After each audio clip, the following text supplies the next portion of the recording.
Bharatiya Janata party, Hindu ధర్మాన్ని కాపాడే party Bharatiya Janata party. Hindu ధర్మాన్ని కాపాదేస్తే, హిందూ సమాజాన్ని చీల్చే ప్రయత్నం చేస్తే, హిందూ దేవులను కించపరచం చేస్తే బరాబర్ భారతీయ జనతా పార్టీ అడ్డుకుంటాం. నీ సంగతి తెలుస్తున్న విషయాన్ని రాష్ట్ర ముఖ్యమంత్రి గుర్తుంచుకోవాలి. కమ్యూనిస్టు పార్టీ గాని, కాంగ్రెస్ పార్టీ గాని, టిఆర్ఎస్ పార్టీ గాని హిందూ సమాజాన్ని హేళన చేస్తూ కేవలం 12% ఉన్న మైనార్టీల కోసం కక్కుర్తిపడి మైనార్టీ సంతుష్టీకరణ విధానం అవలంబిస్తున్న పార్టీలకు గుణపాఠం చెప్పాలన్నా వద్దా? ఒక్కసారి భాగ్యనగర్ ప్రజలు ఆలోచించండి. భాగ్యనగరాన్ని భాగ్యనగర్ అవుతామా? భాగ్యనగరాన్ని పాత బస్తీగా మారుతామా? ఒక్కసారి భాగ్యనగర్ ప్రజలు ఆలోచించండి. ఈ ఎన్నికలు దేశ భక్తులకు దేశ ద్రోహులకు జరుగుతున్న యుద్ధం. దేశ భక్తుల వైపు మీరుంటారా? దేశ ద్రోహులకి ఎలా భాగ్యనగర్ లో స్థానం ఇస్తారా? ఒక్కసారి ఆలోచించండి.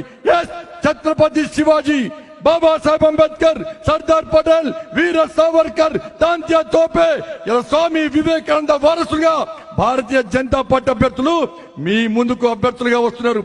ఒసామా బిన్ లాడెన్, అఫ్జల్ గురు, యాకూబ్ ఎవెన్, ఔరంగజేబ్, బాబర్, అక్బర్ వారసులుగా ఇలా టిఆర్ఎస్ పార్టీ, ఎంఏ పార్టీ నాయకులు అభ్యర్థులుగా మీ దగ్గరకు వస్తున్నారు.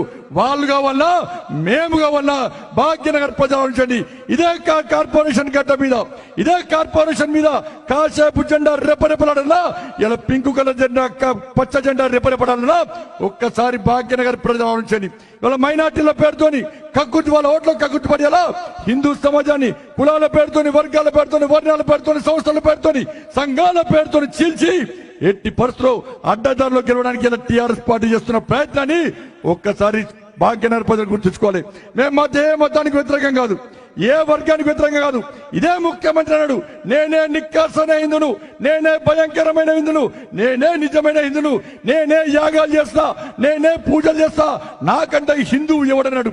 ఇలా 15 నిమిషాలు సమయం ఇస్తే, 15 నిమిషాల సమయం ఇస్తే హిందువులను నరికి చంపుతానని పార్టీతోని చెట్టపట్టలు వేసుకున్నా నువ్వు నిజమైన హిందువో? ఒక్కసారి ఆత్మవిమర్శ చేసుకో. కరీంనగర్ గడ్డ మీద హిందుగాళ్ళు బొందుగాలంటే నేను తీసుకుపోయి బొందబెట్టిన సందర్భాన్ని ఒక్కసారి రాష్ట్ర ముఖ్యమంత్రి గుర్తుంచుకోవాలి. తెలంగాణ ఉద్యమంలో ఏనాడు పాల్గొన్న పార్టీ ఎంఏ పార్టీ, తెలంగాణ రాష్ట్ర ఏర్పాటును వ్యతిరేకించిన పార్టీ ఎంఏ పార్టీ, హిందువులను కించపరిచే పార్టీ ఎంఏ పార్టీ, హిందూ దేవులను అవమానపరిచే పార్టీ ఎంఏ పార్టీ, వాళ్ళ హిందువులు ఆరాధ్య దైవంగా భావించే గోమాతను వధించే పార్టీ ఎంఏ పార్టీ, ఉగ్రవాదుల శవయాత్ర నిర్వహించే పార్టీ ఎంఏ పార్టీ, ఉగ్రవాద సంతాప సభ నిర్వహించే ఎంఏ పార్టీ.